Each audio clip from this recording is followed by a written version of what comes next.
jamais pensé qu'une femme comme toi puisse tomber aussi bas. Tu l'aimais, lui il t'a fait payer. Aujourd'hui tu... Welcome to the last session of the first day of this conference. But this is a very important session. As you know, I mean, all these people who are sitting here, they would be telling us something their experience about community engaged research that they have done in their part of the world. And therefore, for this theme of this conference, the engaging community in all the, the cycle of the research process is such a vital issue in present scenario of research practices all over the world, especially in the developing countries, I should say. So it is my privilege and honor to chair this session with such distinguished speakers, and I'll just call their names so that you can understand who they are. So Gustavo Matta, Gloria Beni, Edward Kayongo, Cressida Bowyer, Gertrude Banda, Bartholomew Wilson, Angela Kyalo. So they are from Brazil, India, Kenya, Malawi, Liberia, you name it. So you have such a great mix of speakers with us. And for community engagement and involvement, you know that the concept had very importance from the days of Alma-Ata Declaration and the 5 principles of primary healthcare. One of that was community participation. And sustainable development goal also, we have this community participation. So not only for the health development, but for the research also, how the people and the patient can have the central place in a very engaged community, which addresses the equity concern. So these are the things I think our speakers will be deliberating upon in their presentations. And I hope you agree with me that the clinical trials have got a disproportionately more important part in health research. There are many different methodologies which complement the clinical trial. The clinical trials are only the end point of this whole ecosystem of research. So therefore, I think here we are to have a more balanced approach of a very comprehensive, holistic view of the process of research. And therefore, without further ado, I would first invite Dr. Gustavo Matta, who is a very distinguished public health researcher from FIOCRUZ in Brazil, and who will share his experience in community engagement in JICA, where is this thing in Brazil. So floor is yours. Thank you.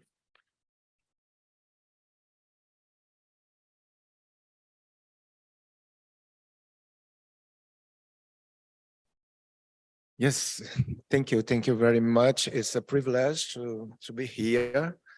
So I would like to thank for Mahesh and the Global Health for inviting me to come. I am a bit nervous because, Brazil will play today in the World Cup. That's why I'm a bit nervous. It will be our first match. And after Germany and Argentina lost, so I don't know. And well, just to break the ice. So, and I will tell you more about our experience during Zika outbreak, and it is so important because it was the first day that I met the Global Health Network. We worked together through the NDI during the Zika Alliance Consortium, so funded by European Commission. And after it, we will also have many and important national and international connections, right, to support Zika outbreak in Brazil. So, just to contextualize a little bit what I am from, right? So, talking about public health in Brazil, it's not very usual. We used to talk about collective health. It's something that started in our Latin American movement of social medicine. right? It's in the same time when we are fighting against dictatorship. So talking about collective health is also talking about interdisciplinary perspective, right? We try to interconnect three important dimensions of these rich fields. So epidemiology, policy and planning, and also social science and humanities. And also should be based on it. So democracy, it's an important and crucial issue that we will have to build on, right? So, and the second point is during our reform movement on public health, during 1988, we put in our constitution the right for health, right? So our national health system is a universal health system. That's why sometimes we discuss with a global health perspective of universal health coverage. Not necessary, so because it's something universal, it's a kind of a health. All right. So there are three main principles of our national health system. So universal right to health, decentralization in three levels, federal, state, and municipalities, and social participation. We cannot do anything with consulting society, right? We have councils in municipalities, state, and also in the federal government. In this moment, we are having the most important Congress in Salvador, the Collective Health Congress, right? And we are very happy because now we are having hope again about our country, right? We will start to be reconnected, not just only in Brazil, but in the whole world. So I hope we will have very good connections in the future. So about Zika. So in the last session, we have a colleague from Honduras that we already talked a little bit about Zika. But Zika is important to say.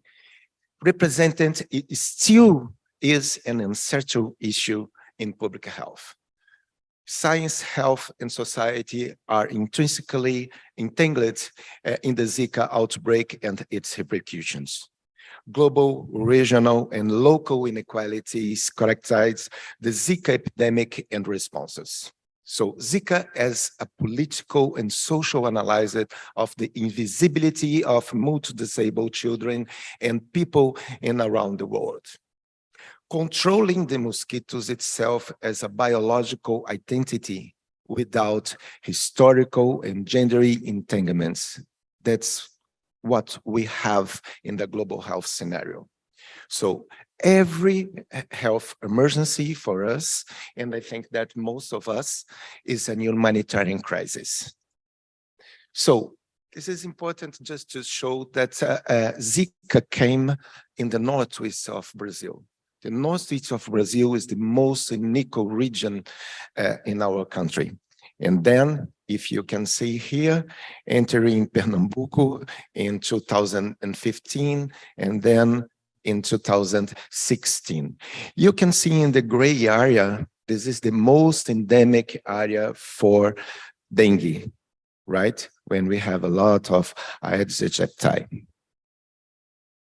So this is the main pictures that you probably remember during Zika outbreak, right? So about children with microcephaly. So, but Zika, it's not just it's just one of the signals. There is an important damage in the brain. It's a kind of syndrome. Most of them don't have microcephaly. It's important to say, right? So immediately after birth, we cannot identify the Zika immediately. And then during the years, we can have identification of lack of development, right? And the other picture is the mosquitoes, right? And then we start a kind of a war against mosquitoes. So we receive a lot of investments to improve biotechnological initiatives to control mosquitoes, right? Everywhere. Again, when we talk about health emergency, the metaphor of war It's always present. Probably we will have to reimagine this kind of a metaphor. So soldiers, we ask the army to go to the houses, to have clean water and everything. But we don't talk about inequalities. We don't talk about lack of segmentation. We don't talk about pregnant women in poor areas, in vulnerable populations. So one important communication piece from Minister of Health after 2016, after the impeachment of Dilma Rousseff, that we usually call a coup. So it was this: a mosquito cannot be stronger than a country. So this is very important because this is our trajectory, right? Since the 80s, we can't control dengue. We have cycles of dengue epidemic in our country and coming over again. So now we are having a new dengue epidemic. And so there's no necessary global health attention about this. Well, we publish many papers. I think that this is not the most important deliverable about our work, but we highlight some global health uncertainties, public health uncertainties, social and political uncertainties. So we had 2 presidents during Zika outbreak, 4 ministers of health. And we also were in a very important economic and political crisis. It was our context, right? How can I talk with public health emergency without context, right? I am a social scientist, so contests, and contests. This is the most important thing for us. So the whole of Zika outbreak entangled gender, race, and social structural inequalities. So I would like just to highlight some points here. So in one of them, so the whole of women in Zika scientific leadership and social activism. The most of leaders in science and also social movements during Zika outbreak were and still are women.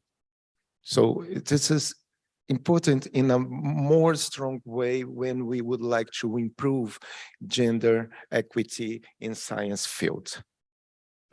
So the community-led responses, it was a kind of a rapid organization of mothers in a WhatsApp group. I think that it's not possible if we remember HIV/AIDS epidemic. There's no WhatsApp in that moment. And they share pictures, they share new papers, they share pictures about their kids, so how they are developing or not. So it was very important, this kind of a communication, and this is also an important tools of community engagement initiatives. So the participation in many situations room in municipalities, states, and also in federal governments, because social participation is one of our principles. It's impossible to make policies without the participation of society. And it's not just about FIOCRUZ, but everything that FIOCRUZ did in that moment, we involved representation of the mothers, the most affected people by Zika, right? So we also have important meeting. I think that it is one of the most important deliverables that we had, right?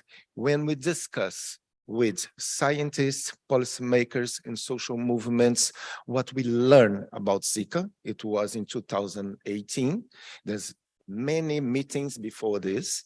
So, and then we wrote a document with recommendations to federal government, state, and also municipalities. So the recommendations, it's unfortunately, I don't have many time to detail, but also involved child care, caring for women, public policies, health communication, social participation, health surveillance, prevention, control, science, technology, information, and ethics. So this is, for me, the second most important deliverable of our work.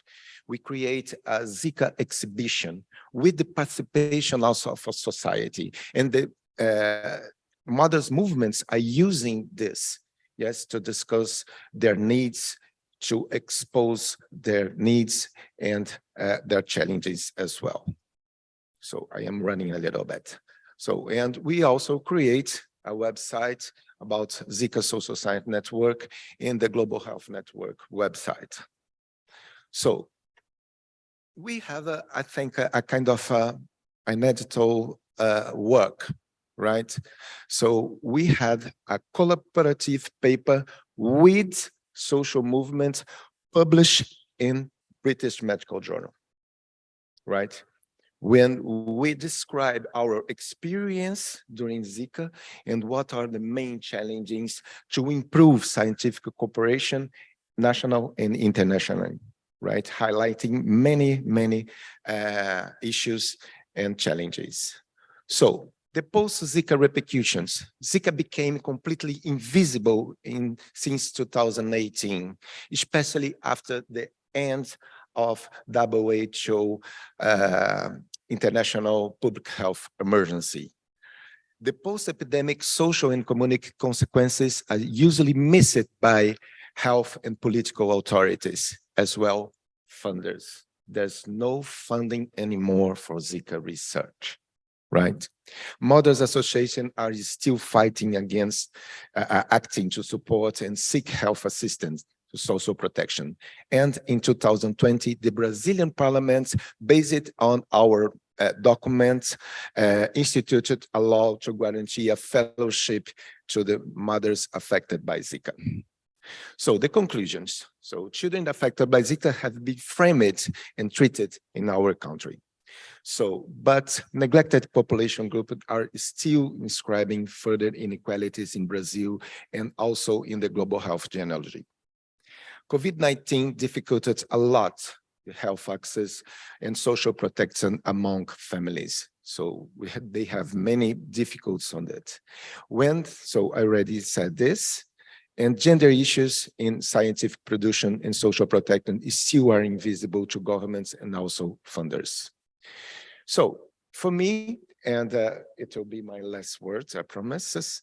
So the power imbalance between funders, scientific health professional, and last, but always least, communities. Inequalities, democratic settings that we have to face, because democracy, it's nothing already done. Representative democracy is not enough. How we can democratize our everyday life in different communities, right?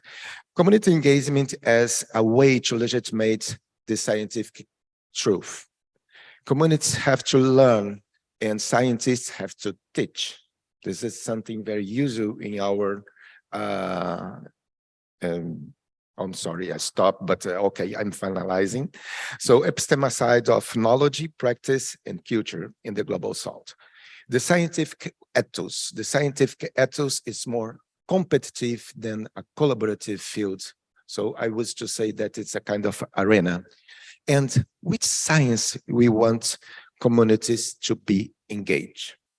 And then I would like to invite you thinking on 3 principles that I would like to share with you. So the political epistemological perspective on community engagement to create a new ontology. Democracy, a decolonial approach, and health and social justice. That's it. Thank you very much. So I invite next speaker. So what we're trying to do is that we'll keep the questions at the end of the, all the speakers when they speak, then we'll keep some time for the question and answer session. So please, let's hear from you. So Edward Kayongo, is that? Gloria. Okay, Gloria Ben. Yeah. Okay, please.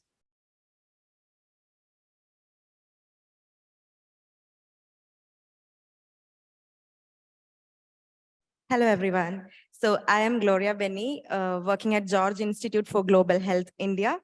I, on behalf of my colleagues, would like to present some of the findings of a qualitative study with the Kartanaikan community, which is actually a tribal community from Wayanad, is a district in Kerala, a South Indian state.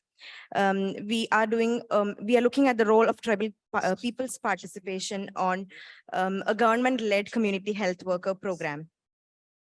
So to give a context to the study, community health workers are actually key in bridging the gap between the health systems and the people, which is the community members themselves.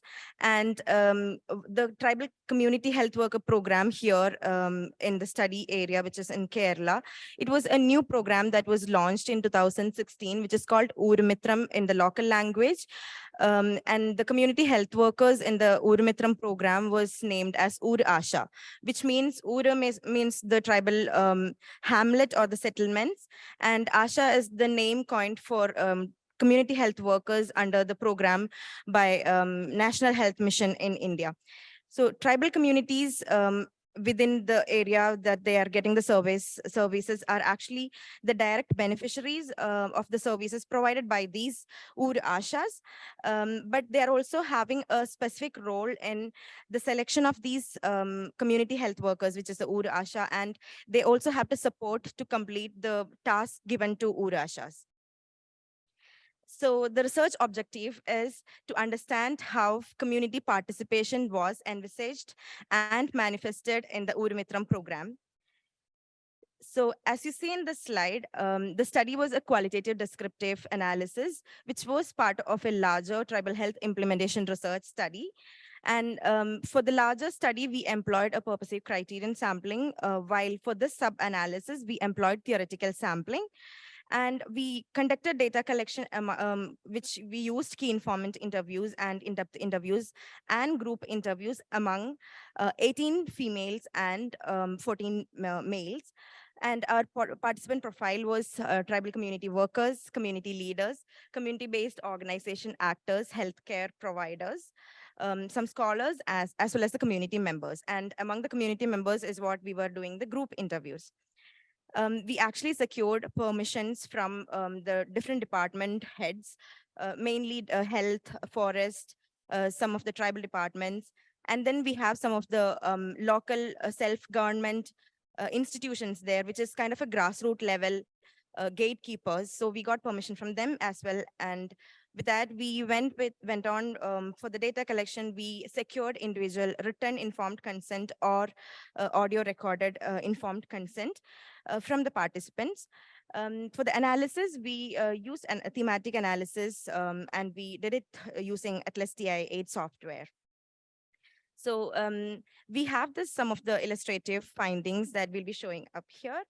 And our participants, when we were inquiring them about the role of Urasha, which they kind of understand and the program has envisaged, one of the group interview community members said it is very important that all households should collectively cooperate with Urasha. Urashas should look after pregnant cases and children. She should do the necessary arrangements to bring them to the hospital during emergencies, and also should help us to get financial assistance. It will definitely help us to improve our health. Now, regarding the selection of Urashas, here we have a response from one of the key informant who is also a public health staff. She said the way how they do selection of Urasha is basically the community members will select 2 persons through the Urukutam meeting. Urukutam is basically a monthly meeting that is held within the tribal hamlets with all the community members and the community leader within the hamlet itself. So they have to propose 2 people, and then this list has to be passed up to the department, and they will be selecting the 2 persons, one among the 2 persons. And along with this, there comes actually some challenges in community participation, which was told by one of the community members through our group interviews. So this person is saying that the community members, who is actually their fellow members, won't come for sure for these kind of meetings when they call for, which they kind of think that there is no sense of collectiveness among the community members.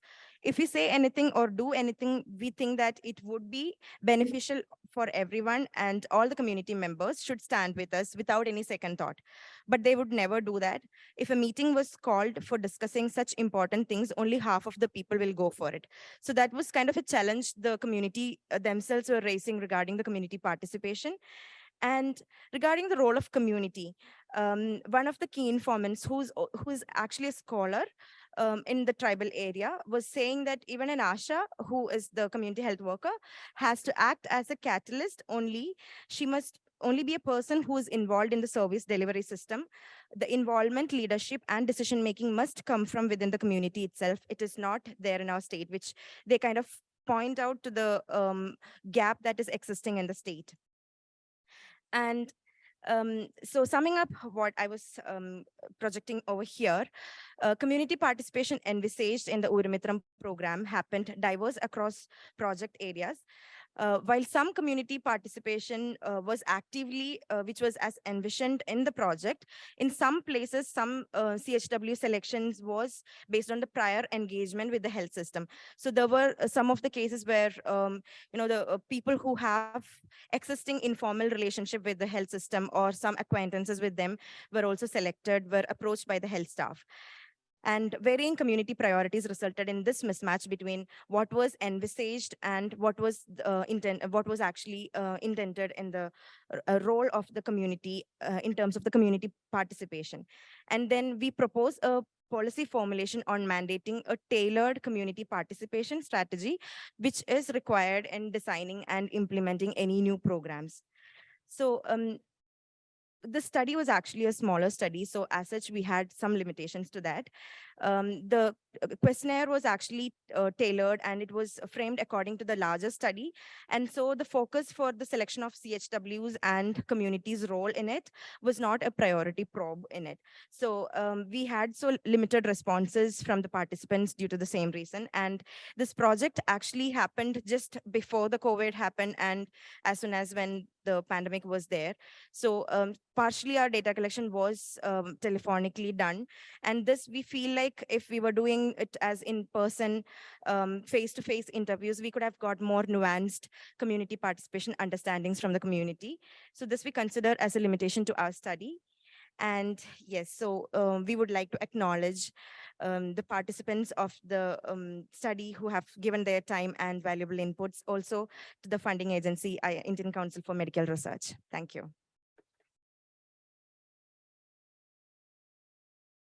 Thank you, Gloria. Finishing it before time, a few seconds before. And I'm sure you people must be knowing that the Kerala state of India is one of the exemplar achievement in health in a state, which was, like, say, more than 4 decades ago, good health, low cost, so Kerala was that. And now they have come with the tribal community health worker. So it is a beautiful idea, which they have implemented. So for the next speaker, I would want to invite Edward Kayongo, and he would be talking about pictorial evidence profiles for involvement of less empowered citizens in high-level decision making. Good evening, everyone. So my name is Kayongo Edward. I come from the Center for Rapid Evidence Synthesis, based at Makerere University, the College of Health Sciences. So I'm here to basically talk about pictorial evidence profiles for the involvement of the less empowered citizens in high-level decision-making.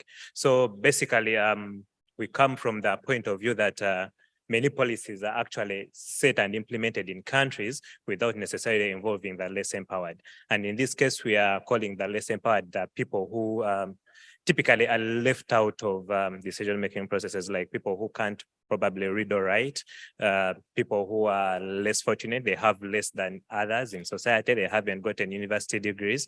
Those are the people we are looking out for and trying to get their input into the decision-making process. So a bit of a background to this is that there are several efforts that have been undertaken globally to get citizen voices into the decision-making processes. Some of these are like citizen panels. In Uganda, we have what we call the barazas, where the government goes out deliberately to the society and seeks out voices, input into the decision-making processes.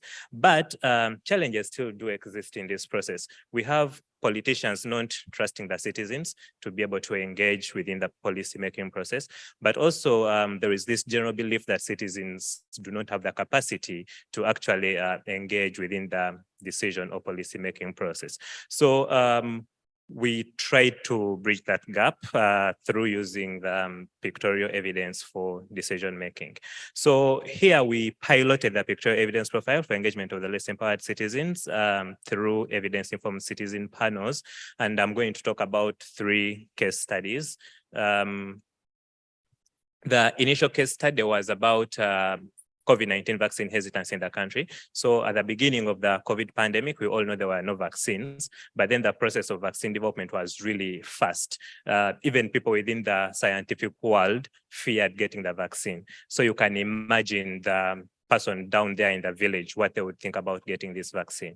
So we had very high rates of hesitancy towards COVID-19 vaccine in the country. And when we are supporting government to roll out the vaccines in the country, the question came up about how can we address vaccine hesitancy. It was a little bit easier to engage people who can read and write, people who own televisions and radios, where they could watch government programs, read Twitter messages, Facebook messages, and the like. But imagine a person down there who doesn't own a smartphone, a person who rarely watches TV. How is government going to get to them? And in case they go to them, how are they going to get their input into addressing COVID-19 vaccine hesitancy? So that is the project we started with. So basically speaking, we first generated an evidence brief about COVID-19 vaccine hesitancy, the causes and the possible solutions addressing the challenge. That could resonate properly with people who can read and write, people who are really empowered. But then the people who cannot read and write, people who work in marketplaces, people who work on the streets, they don't really get the opportunity to interact with such kind of evidence. So we sat down internal as an office, discussed how we can change this evidence into pictorials, came up with the first working drafts of these pictorials, had an internal review, made a few changes. Then we did user testing among the target population we are aiming for, made more changes, and then used the final evidence briefs in pictorial form in 2 citizen panels. So that was the very first attempt, and these were the results. So on your left, that is where we started from, and the pictures on the top of the screen are talking about causes of COVID-19 vaccine hesitancy. So one of the key points in Uganda was the country from which the vaccine has been manufactured. So there was a lot of buzz around people getting vaccines manufactured in the UK versus India and China. And then later on, Johnson & Johnson came on board from the US. So you have people preferring to get UK and US versus China, India. The vaccine that was made in Russia was also available in the country, people refusing to get those kind of vaccines. So then vaccines being perceived as donations was also another issue that came up. Healthcare workers not wanting to get the vaccine, lack of access to information, and then trying to ask, the question mark stands for asking the citizens about what more do you think are the reasons as to why you're not getting the vaccine. So on your right is the alternation after user testing. So people told us when they look at the globe, several things can come to their minds, but if you add the globe and the picture of a factory, then you could possibly think about country of manufacture or region where the vaccine has been manufactured from. We also changed the box of a gift to include some few vials in it to show that it is drugs. Then the information we change from the other file to someone who is teaching or someone talking about something like in a class kind of setting or a lecture kind of setting. The same alterations happened with the picture, the 2 pictures at the bottom, which are talking about measures of how we can address vaccine hesitancy. So then our next attempt at this was when we were working on 2 more questions that are not really part of COVID-19. One of the questions was looking at male involvement in the control of teenage pregnancies. And then the second question was looking at how we can achieve exclusive breastfeeding in the informal sector, people who work within the informal sector. So what we did in this particular alteration this time round, we didn't do anything internally in terms of coming up with illustrations. We actually had to engage people within the publishing industry to help us conceptualize the messages we have in text format and convert them into pictures so that we can use these pictures for dissemination and engaging the citizens who can't read or write. So the first illustrations here are the ones on male involvement, where we have things like using messages on smartphones, getting the young men busy so that their minds are really off relationships with the teenage girls, creating teenage kind of clinics, getting parents involved in talking to their teenage boys about sexual and reproductive health and things like that. The second one is about exclusive breastfeeding. We are trying to come up with interventions on how we could actually encourage exclusivity in breastfeeding in the informal sector. So those are the illustrations we came up with. They still went through the different alternations. So we would get the text submitted to the people within the publishing industry. They would come up with the initial drafts of the illustrations they think would pass on this message. We would go through internal review, then do user testing with the external reviewers, the people, the target population for this kind of information. Then we would come up with the final illustrations to use. Then we'd get these illustrations and use them to engage citizens in an evidence-informed discussion that would eventually feed into the policy making process. So from this, what we realized is that these individuals who are usually left out in the decision-making process, I'm about to stop. These individuals who are actually left out in the decision-making process actually have rich information, contextual information that can feed into the policy and decision-making process. We have to deliberately seek this information out from them by engaging them within these processes. However, challenges still do exist. A picture can only say so much. So there's still a bit of challenge here and there whereby you have to talk for the picture sometimes, where the picture cannot really do all that talking on its own. Thank you very much. That is it.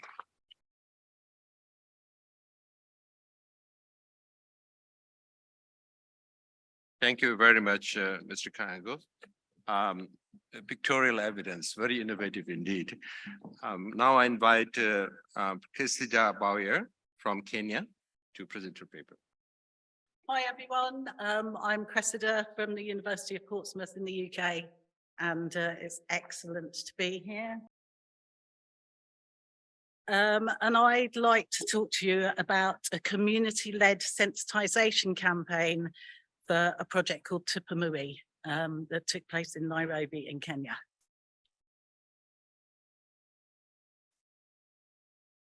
Ah, okay. Can you stop the clock? Oh, there we go.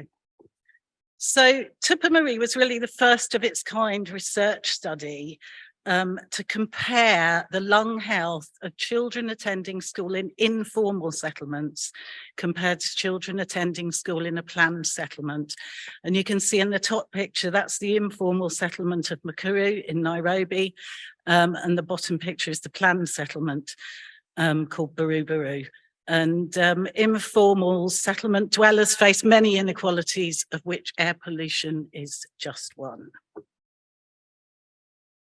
So we started off with an extensive community consultation and stakeholder engagement process. And we carried out 5 days of workshops with a broad range of stakeholders and beneficiaries. And in the picture, you can see we used drama to investigate children's lived experience of air pollution. And this isn't just a tick box. This is really to ensure that the research is what the community want and is going to be done in the way that's right for them. So it quickly became clear that we needed a really robust sensitization program. So we secured some public engagement funding from the Wellcome Trust, and this facilitated us to roll out a significant amount of sensitization. So we started off with a co-design workshop, working with our community champions. And these included local artists and musicians, and we devised some sensitization outputs that would work for kids. And we piloted these activities in December at a Santo in the Ghetto event outside one of the study schools. So I'll just run through some of the sensitization that we used. We used visual arts. This is a stimulus for discussion, but also is actually a research tool in itself, and we used it to research children's lived experience. We used games to help children understand the research and the importance of the research. So for instance, the Burst the Balloon game demonstrated lung capacity, measuring lung capacity. And we used music, and the great thing about music is the rhythm and the repetition in the song really helps to make the messaging very memorable. We used drama to show children exactly what would happen if they took part in the study. And we had our puppet, Billy, who was our example research participant. And we delivered parades and events in the communities and in the Tupamui schools. Then we had COVID, so the whole project paused for 12 months.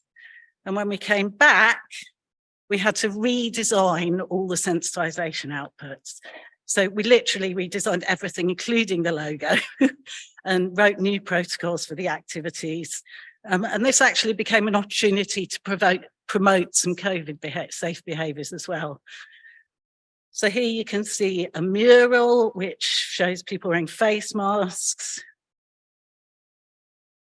A music video, again, promoting hand washing and face mask wearing.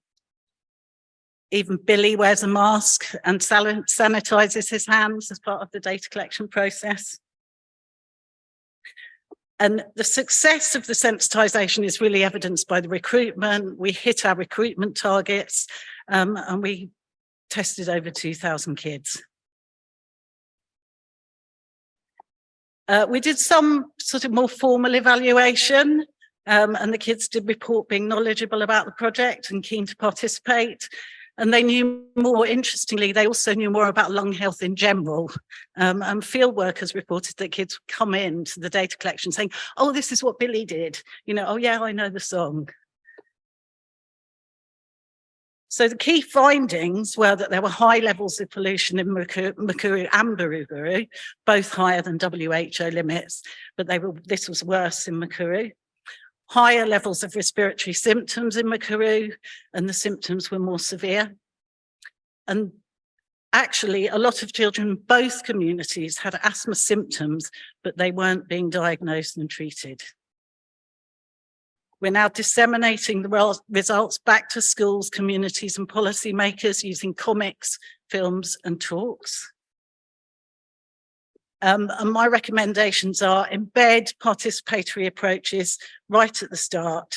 Use arts-based sensitizations. They're really inclusive. They break down hierarchies, and make sure you co-design your sensitizations with trusted local champions. So I'd like now, thanks to everyone involved, especially our champions, and I've got 2 minutes to play some video.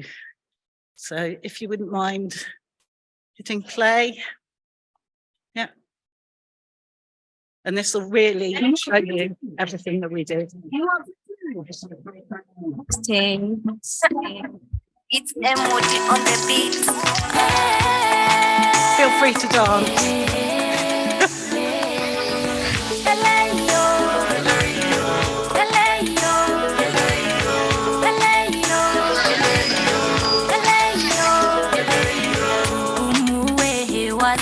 Maisha marefu, tupumue hewa safi, maisha marefu. fiti, ishi fiti, maisha fiti, no riziki. Zangu imekuwa ngori, na hakuna mtu wa kututoa kwa bori. Labda Holy Spirit atutoe kwa ngori, ili tuishi hii maisha bila bori. Pumua fiti, ishi fiti, pumua fiti, ishi fiti. Pumua fiti, ishi fiti, maisha bora wazee kwa vijana. Pumua hewa safi, fanya kazi kwa bidii, wazee kwa vijana.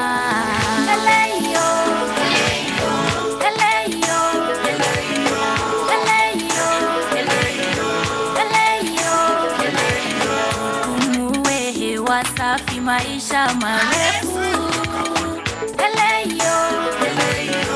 Pumue hewa safi, maisha marefu. Come on, let's join hands too. Down all decency. Come on, let's join hands too. Decrease this immortality rate. Pumua fiti, ishi fiti, maisha fiti, 50-50. This a wake up call, don't get comfortable. This a matter of cause sit down around table. Tunataka tujue nini mbaya na lanza Mwafrika. Watoto wanakufa wakiwa wayanga. Bigger percentage problem ni la. Come on, let's join hands too. Decrease this immortality rate. Come on, let's join hands too. Run all decency. Na nyumbani barabarani hata shuleni. Wazazi kwa watoto tujilinde. Naamka asubuhi nafanya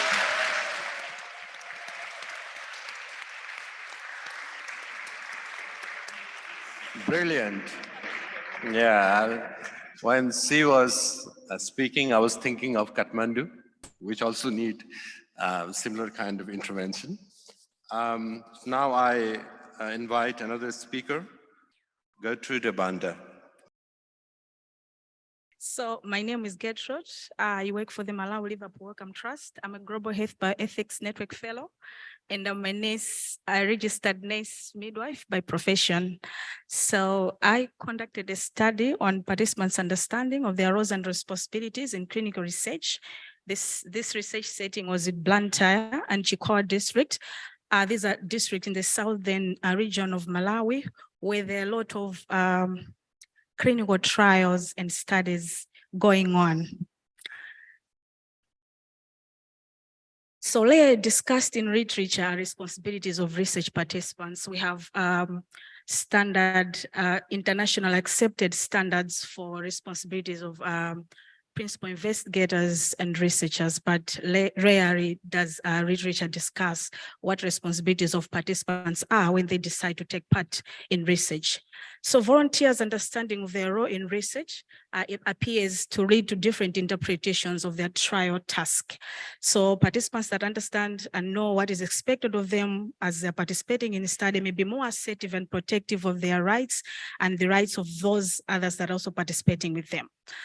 So this was a cross-sectional qualitative study. We employed purposive sampling of both host studies and participants. We used a thematic content analysis and framework during our analysis. So we had IDIs with participants participating in clinical trials. We selected participants with a pathological condition, but in clinical trials, and those that are healthy, but participating in clinical trials. And we had some that were just participating in social science research. We also interviewed frontline research staff, research nurses and field workers, and also we had interviews with principal investigators. We had 2 focus group discussions with participants in clinical trials and those that were participating in non-clinical trials. Results. So participants, we started asking about the motivation to participate in research. So participants participate in research as an opportunity for help. They participated to access quality medical care by participating in research. It was in exchange for quality-driven care. So sick participants felt they were helping researchers by participating in research in exchange for quality-driven medical services, while healthy volunteers participated to satisfy their curiosity and gain insight into processes and practices of medical research. On responsibilities, participants emphasized relational responsibilities, building relationships and maintaining them, not to disappoint or to let down staff staff conducting research, and they emphasize their role in helping researchers achieve their objectives, encouraging others to participate in research, and helping dispelling myths surrounding research. In contrast, researchers drew on those relationships that were created to promote functional responsibilities of these research participants. So they emphasize on understanding research, commitment to study visits, and all study processes, and usually driven by the study design and the study protocol and their role as study representative. So the results showed that there is an apparent disconnect in understanding of responsibilities when researchers said the responsibility of participants depends on what these participants are taught. So it means responsibilities vary depending on study design, setting, and the requirements of the study. And while participants think their role is to participate in research, get an understanding and insight, and then encourage others to also come and participate in research. So the process, how we did this research, as you can see, it's a very difficult topic.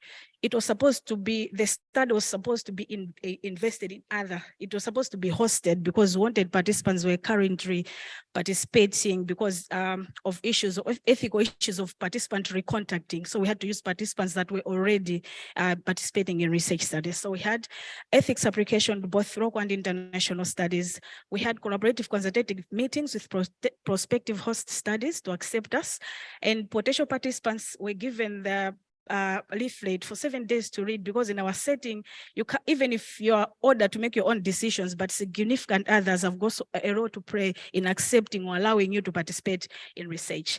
So we did coding and content analysis. We've developed themes, reread and reflected on them, and then we came up with reflexive memos. It was a very coming up with reflexive memos was a very important part for this study because of the type of researchers that were carrying out this study.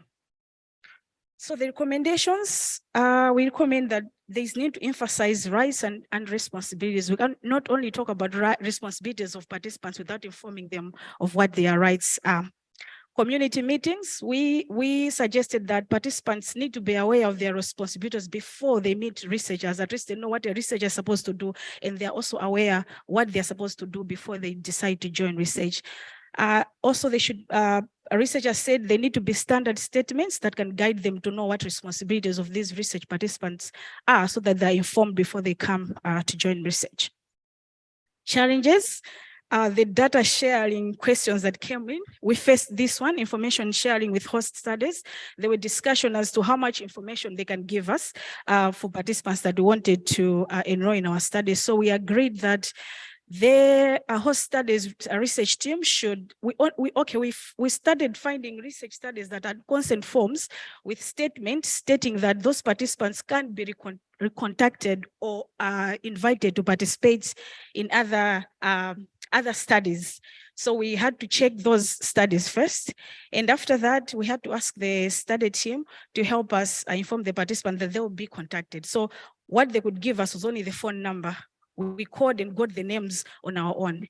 Co-recruitment was also a challenge. So what we did was recruiting a participant towards the end of their study visits in that host study, so that we don't have this problem of co-recruitment. Working with within other people's projects was also a big challenge. As I've said, we didn't need to burden the participants with visit information and everything. So we had to really delay our recruitment to allow them finish the studies they're working on. Getting researchers, there is a lot of researchers in here. It's very difficult to get principal investigators as research participants. We had to work by their schedule. If they're saying I'm busy, I can't. So some interviews were done online. Some we had to travel to their offices to have them participate in our study. So in conclusion, so the motivation to participate by sick participants raises ethical concerns of the possibility of being vulnerable to undue inducement, and then the difference in perception of participants, responsibilities between researchers and frontline workers needs aligning through engaging research staff as well, because we just say community engagement, but research staff also needs engagement. So researchers should also focus on how best to communicate responsibilities to enhance awareness and achieve mutual understanding. I hope I haven't been very, very fast. So acknowledgements, those are the supervisors and also grateful to participants and staff who took part in the project, colleagues and fellow GHBN at MOW and GHBN fellows. I can see a lot of them in here, and also the Global Health Bioethics Network for funding the project, LSTM for being the sponsor, and MOW for hosting the project. Thank you. Thank you. Thank you, Gertrude. Yeah, very interesting perspective from the research participants' point of view. Now I invite Bartholomew Wilson from Liberia to present his paper.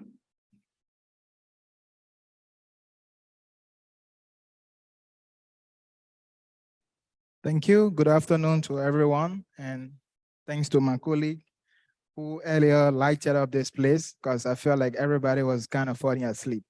But thank you for the opportunity. I am from Liberia, and on behalf of the Prevail team, we will be sharing with you our experiences of how we can promote research equity and participation through community engagement.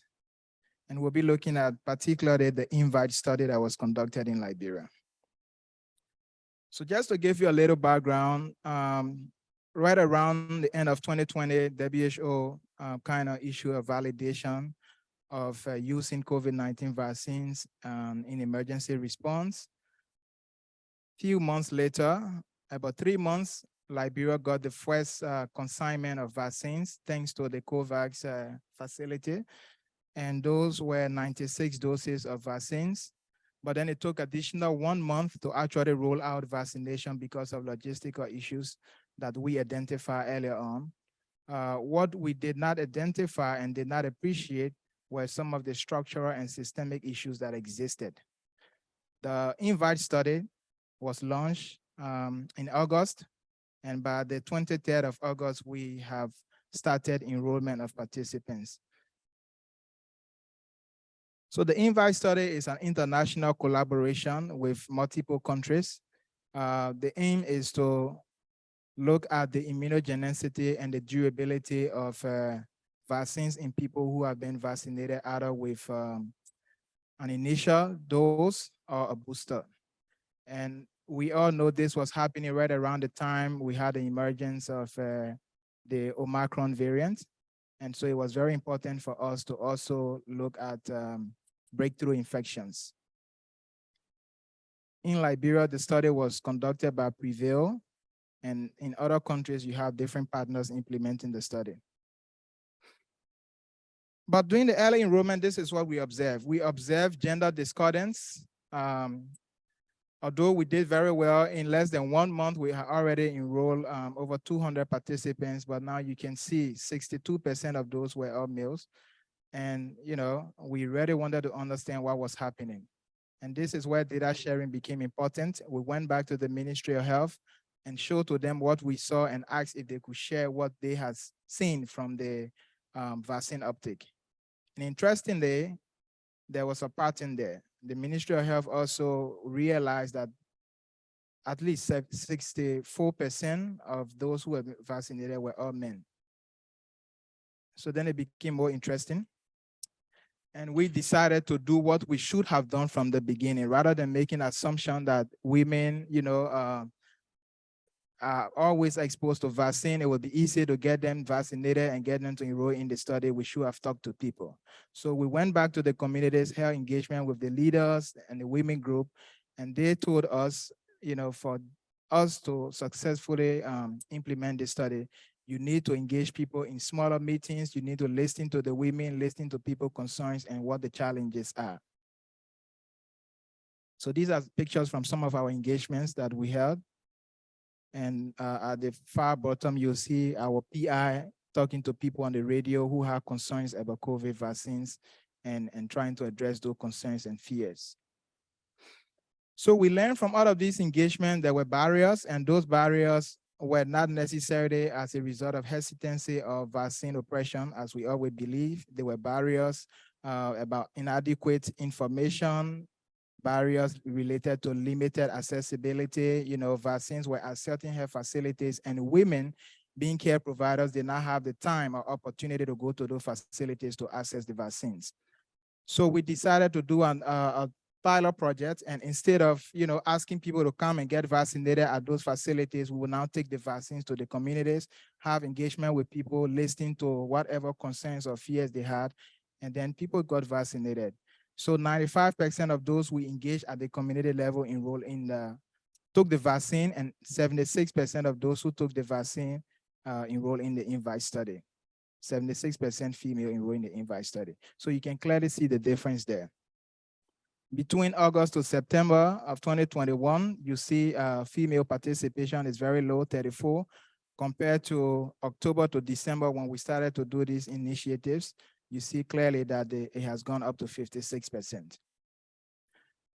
And then the Ministry of Health realized this was very important and helpful, so they decided to kind of adapt this process. They set up mobile team that was now taking vaccines to the community and talking to people and answering their issues or whatever questions they had.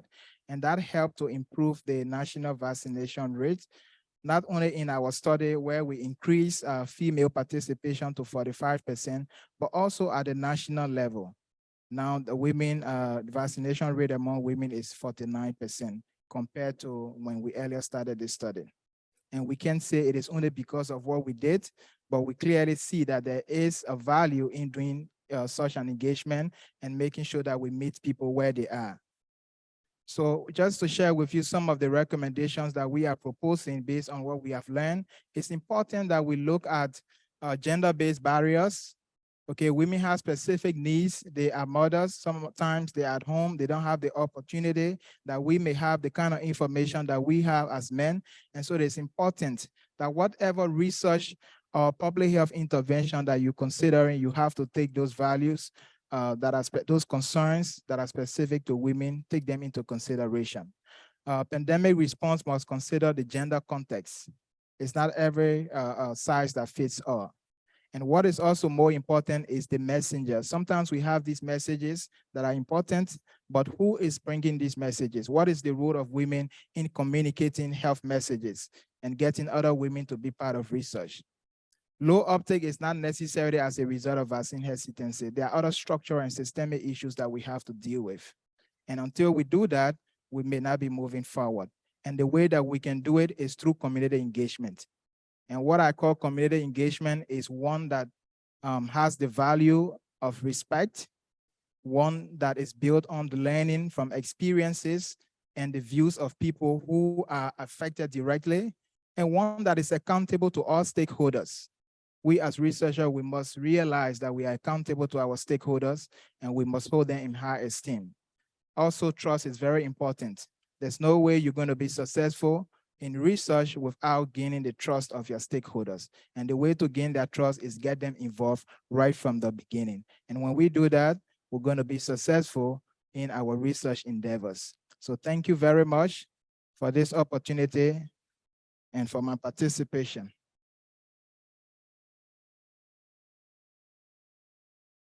Thank you. Thank you, Mr. Wilson. Right on time. So 25 seconds more we have. And providing us a very impressive example about how to address gender equity gaps in vaccination through research and intervention. So now I request our last but not the least, Angela Kyalo, to present her experience in Kenya.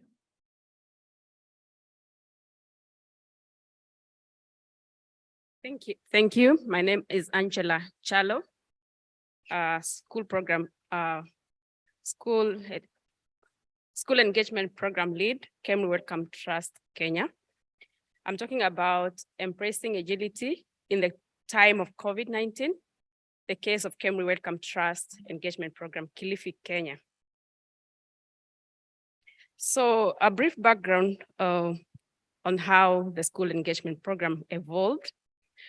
It came about from the bigger KEMRI engagement program, where the committee members requested for a school engagement program where students and the youth can have an opportunity to experience science and a kind of information around science related careers. So we piloted in 3 schools just to understand what the students will want to experience, and also the kind of activities that we can really manage with them.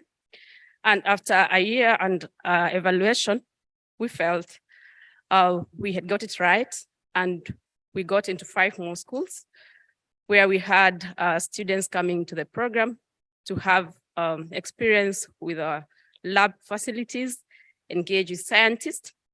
And we introduced something called the School Leavers Attachment Program, where the Form 4 leavers had an opportunity to come to the program for 3 months, interact with sciences, understand the various careers that the research institutions have, whether science or not science, how such careers intertwine in the area of science.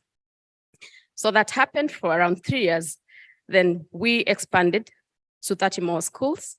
And this time we felt we needed to have deep and wide activities. Deep in the sense that we had a few schools, 10 of them, that we engaged very closely to have close interactions with the students almost several times in that term. Then we had wide activities where we had to engage more schools, around 20, with one kind of an activity to reach further and still have give them a feel of what we do as a research institute. Then we further again expanded to 39 more schools, and this time we introduced an online platform where for the schools that we could not reach physically, they still can have an engagement with us and have a feel of what to do as a research institute. Then during that time, that took up to 2016, 2020. Then COVID happened and there was interruption of the physical activities, and focus slightly shifted to preparedness and a response. However, this was also a time for us to explore the virtual platform.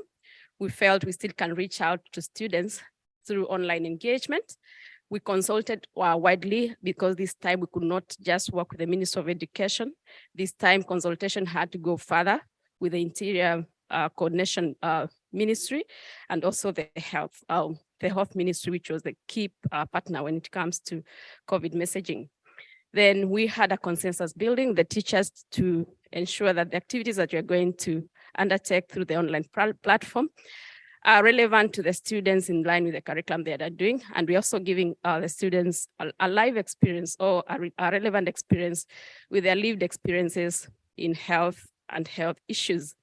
So this time, this is when we decided to have the online sessions.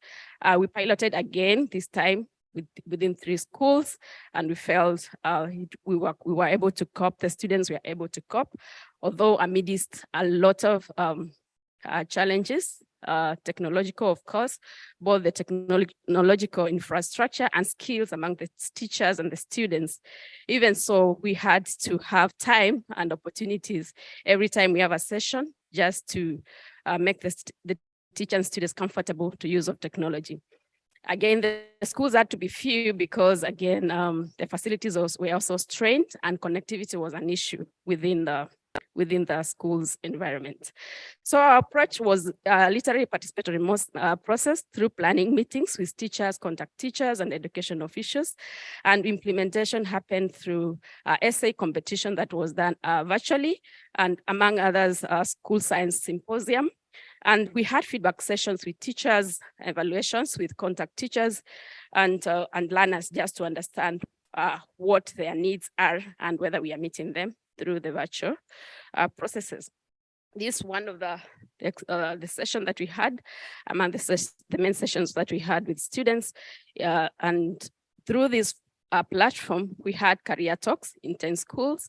We did have the young persons advisory groups that we did virtually for 3 schools. And then we had an essay competition that we conducted among 19 schools, all the way from instructions to the writing, to the marking, and to the award was done online. And there was a mixture of virtual platform and remote activities where we used a comic book just to reach to the primary schools on awareness of the sickle cell anemia. And we had a sessions on question and answer with scientists for students to get to ask questions on issues about health and the different kind of information that they required on prevailing health issues. So the key challenges we had restricted access to schools, limited access to ICT, tight schedule calendars, and uncertainty policy environment. Those are the results that we got, like I said, but we realized most of the engagement was with the secondary school and the university, partly because they could comfortably use the technology. And therefore we felt some of our conclusions and recommendations that leveraging on technology is essential, is ensured, it ensured continuity in school engagement, even though it was not very effective in some of the schools due to limitation that they had, but we still had engagement with them. However, a blended approach works better, where we have a mix of remote working, virtual platform, and some physical kind of engagement. And then adopting co-planning with teachers ensured that the relevance of the material and ownership among students and teachers is assured to ensure sustained interest and engagement. So this one we worked with KEMRI, all the KEMRI team, especially the KEMRI Wellcome Trust School Engagement Program team, and of course the funders with Wellcome Trust and a collaboration with Oxford University. Thank you.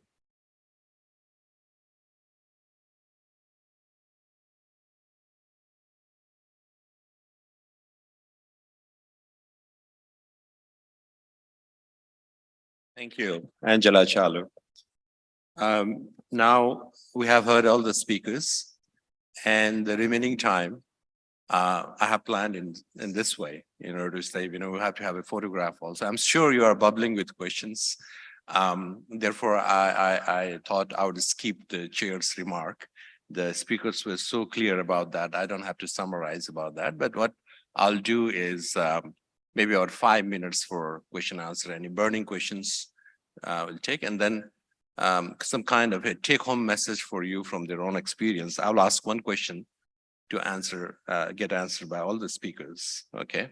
So the first 5 minutes is if you have any question to any, including the plenary speaker, Okay, I see one hand there, 2, right, 3, 4. Okay, the first 4. That's the limit. Wonderful. Yes, you please. Can you identify yourself? Audible? Also? Yeah. I'm Jason. I'm from India, the George Institute for Global Health. Okay. So it was all nice presentations here. Yes, we can't hear you properly. Can you come near and speak? More near, yeah. So it was all nice presentations, hearing the community engagement and the participatory kind of like managing the epidemic. So my question is to Dr. Matta. So you have mentioned the 3 principles, and the second was the decentralized governance system with 3 tiers of with municipalities and the state at 1 and 2. So can you briefly mention what was the role of the decentralized governance system in this community engagement? So was there some kind of like multi-sectorial mechanism or interdepartmental coordination? So just this one, what I should do, I think let's take the one more question and then see whether you should respond first or not. Yeah, I think you are the second. Yeah, please, can you bring the mic here? And then Alia. Yeah, front. Thank you. I am Tani Sanya from Burkina Faso. And I just want to share a little thing after the speakers, Edward and Wilson, about COVID hesitancy, COVID vaccination hesitancy. Because we conduct a study like this to check the factor influencing this acceptance of COVID vaccination. It was a study involving 5 countries: Burkina Faso, Guinea, Mali, Senegal, and Sierra Leone. It was sponsored by BNITM in Germany. So in this study, we found that the effectiveness and the safety of COVID-19 vaccine increase the willingness to get vaccinated. So communication strategy about safety and effectiveness of vaccine is the basis of any vaccine acceptance. This is what I want to share. Thank you. Alia, please.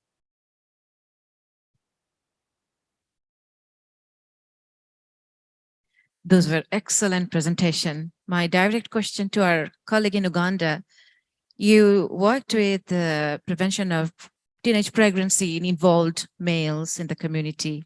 So I'm very interested to know what challenges you have faced and how you overcame that. Thank you.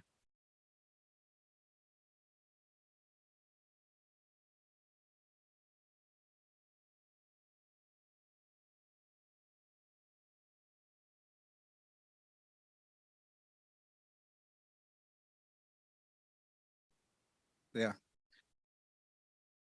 So my question is to Dr. Bowyer. Really interesting presentation. We would like to hear that song at the end of the conference again. But I was just interested in, once you'd imparted the knowledge, what was the actual actions? Because in many of these places, for example, Mukuru, there's a lot of socioeconomic challenges in actioning. So it's nice that they are more aware, but for example, how do you change the fact that they live in a very dilapidated environment? They are cooking with, charcoal and things like that. How do you move them from just knowledge to then actual action? And I'll be interested to hear what actions were happening beyond the knowledge. Thanks.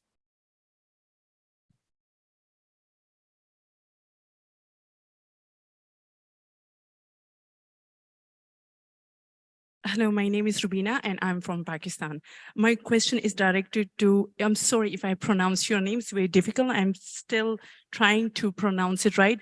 Barthalomew, I'm sorry. Yeah, I'm sorry, my question is directed to you. There will be a 3 question, but I won't take much time. I executed the same study in the tribal Pashtun area of Pakistan. So I face a lot of trouble when the women were very resistant, even they were not opening up why they have the vaccine hesitancy, but it was very difficult for me to open them up for the, when I was conducting interview. First, they open up and then they were very hesitant for co-design approach for designing intervention. And then it was very hard for me to generate the demand of vaccine from women. So my question to you, what challenge you faced when you see the women vaccinations uptake was low? How you opened them up to speak of hesitancy? And who was the trusted person when they convey the message to a woman about the vaccine that you can take this vaccine? So who they trusted the most in your community? What strategy you use them, what strategy to open them up to speak of hesitancy? And if they are open up for the vaccination, how you address the inequities and make the vaccine accessible to them? Because we face this problem.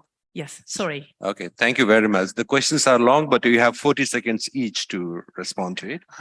Okay, so who is the first to respond? I'll be looking at the watch. Yeah, who is the first to respond of all this? Okay, you want to speak? 40 seconds. 2 sentences. All right. Thank you. That's a very good example, and thank you for your question. I think what we try not to do is to go in the community and create the idea that there was vaccine hesitancy. No, we didn't try to do that. We worked through the structures and we pretended like we knew nothing and asked them, like, we are having this challenge. What do you think is causing this problem that more women are not getting vaccinated? And they came up with their own suggestions and their own solutions. Okay, in terms of how we open them up, we use the women leaders who were influential in the communities. They called them to the meetings. We just were there as facilitators, but the women were leading the discussions. And then that's how they opened up and they started to explain what their challenges were, what the barriers were. Okay. So how we overcame those barriers, the last one, is that we took the vaccine and the research to them rather than having them come to the facility where they feel uncomfortable and they think that the questions will not be answered properly. Thank you. So who's the second speaker responding? Yeah, please. Yeah. Okay, so my question was around male involvement in teenage pregnancy, what the challenges we faced and how we address them. So first and foremost, Uganda is a multilingual kind of country. I think we have approximately 52 languages within the country. And well, some you easily understand, but others are really so far disconnected from each other. So where we are based, we are within the central part of the country. So we are more familiar with Luganda, which is like probably the biggest tribe within the country, and English. But the intervention, the group we are working with comes from the eastern part of the country.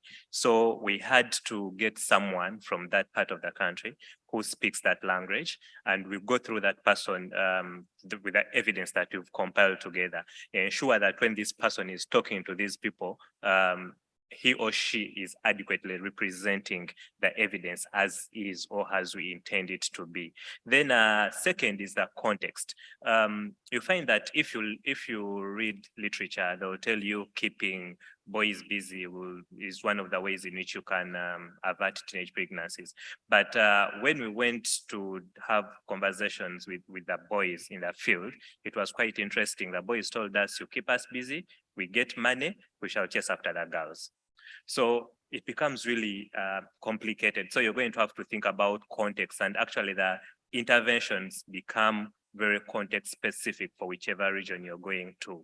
So that is the other thing that probably we have to keep in mind. Thank you. So it's finished now? Or any questions left to be answered? Yeah, I have. Okay, please.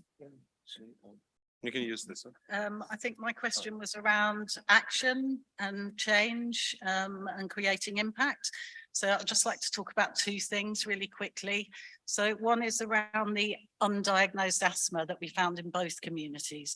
So we've already had some discussions with the Ministry of Health, who have indicated on camera that they will be setting up some extra clinics in both those communities to diagnose and treat the condition.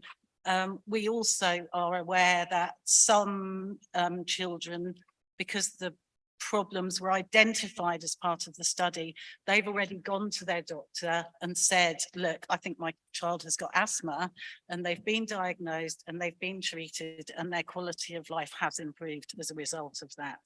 Thank you.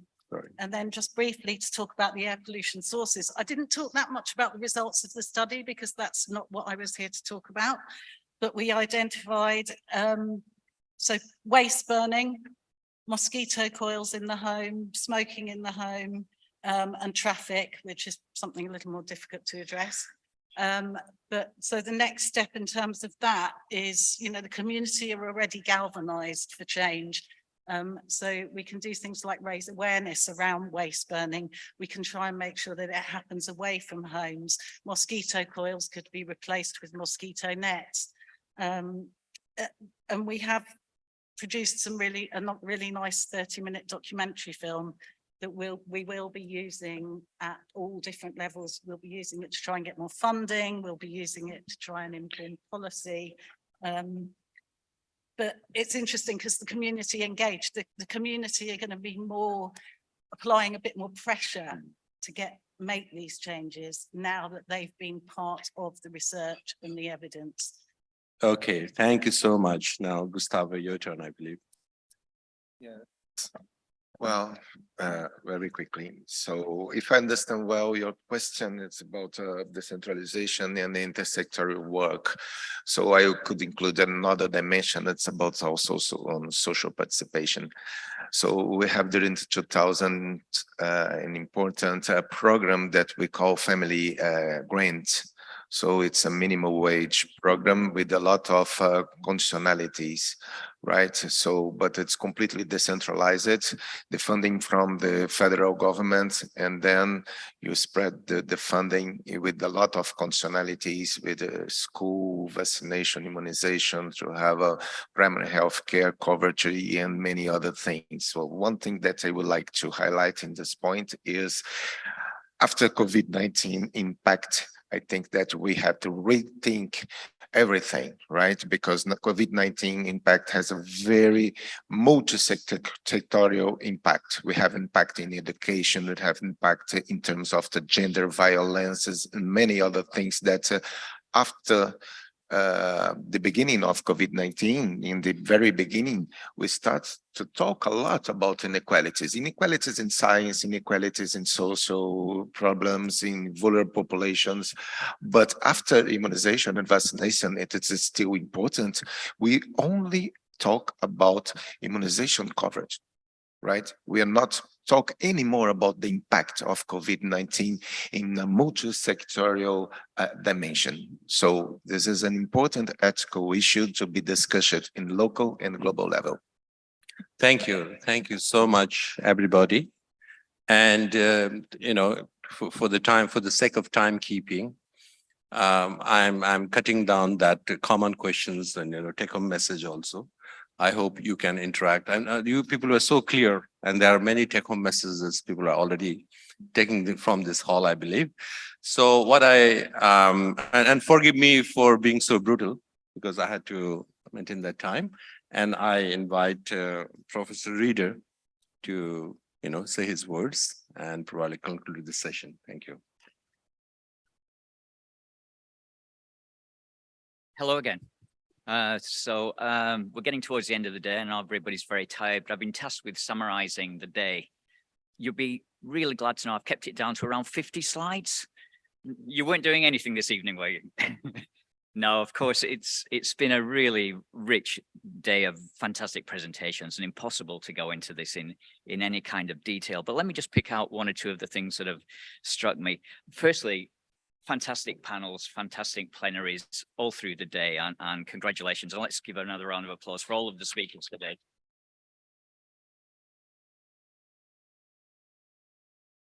We've actually covered the entire research process, from building research teams, enabling research in every healthcare setting.